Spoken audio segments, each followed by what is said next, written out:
story. I'm in Peru or Bolivia a long time ago. The way that you travel back then was flipping cool, right? They had these like open air trucks, semis, whatever, that like you pay pretty much freight weight. Like, so if you weighed, if you were a 200-pound sack of potatoes, that's what you paid, right? All the indigenous people traveled that way. So super cool. This is before GPS and crap like that. I doubt I had a map. No, I didn't have a map. And you just walk in the direction that interests you, which is a really nice way to travel.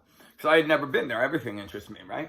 You walk in that direction, then you stop at the side of the road, and these big open-air trucks stop, and you get in the back. And, pretty fun. Like when you're in the jungle, in the Amazon, it's hot. Then when you come up out of the mountains, it can be freaking snowy and cold. And the indigenous people bring blankets and share that. You chew on coca leaves with a little bit of, is like ash to sort of, I don't know. It's just what you do.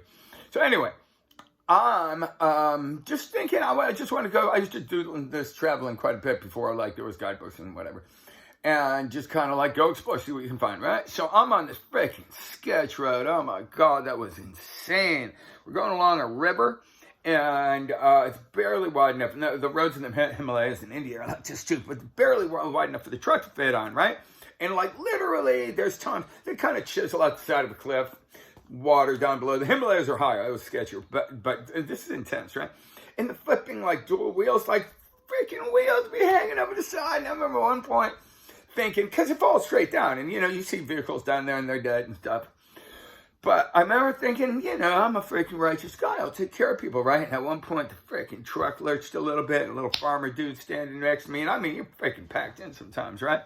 And that truck started going. I was like, out of my way, old man. I felt bad about that. I mean, it's a reaction, self-preservation. But anyway, so we made it. And I thought I'd get back to a bunch of naked pygmies, you know what I mean? Everybody but me was like indigenous people dressed in cool clothes and stuff like that. And they're very, very nice. I had a Walkman back then. You share your headphones and pass it around. Really, really exciting, like sharing the moments and stuff. They got these like, when you get in high altitude, they got these wool blankets. Turn the entire bed of the truck into like a big quilt, layers and layers. Oh, wow, that trip also, oh my God, I forgot, right? At one point, it was a long trip and you go really slow and get a lot of flat tires. But at one point, we had all fallen asleep. And the local DEA jumps on the truck and you got like army boots running across your freaking head and what have you. And I remember this like indigenous guy like giving me a look, and they speak different languages. They don't even speak Spanish. But he gave me a look like, yo, freaking blondie, put your head under the blanket because, if they find something, and we're looking for cocaine, if they find something, these long prods, they stick them through the bananas and potatoes, and if they hit a package.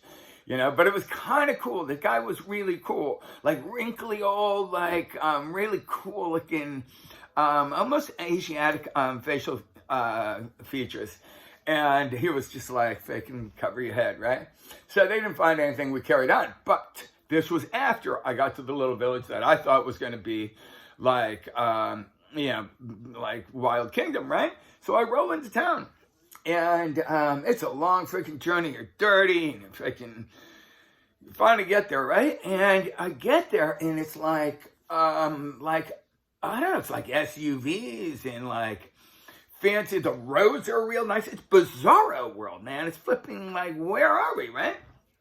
And I get off the truck and everybody kind of, and sometimes they stop at the side of the jungle and people just run off into the jungle and stuff. Indigenous people live back there. But whoever made it into town all seemed to have something to do, and they all left, and there I was at the freaking truck, like wondering where to go, and like I was in college, I didn't have enough money, right? And there was like fancy hotels or nothing at all. So, and I noticed that nobody talked to me, like all of a sudden everybody was super quiet, right? And I realized it was one of like cocaine hubs.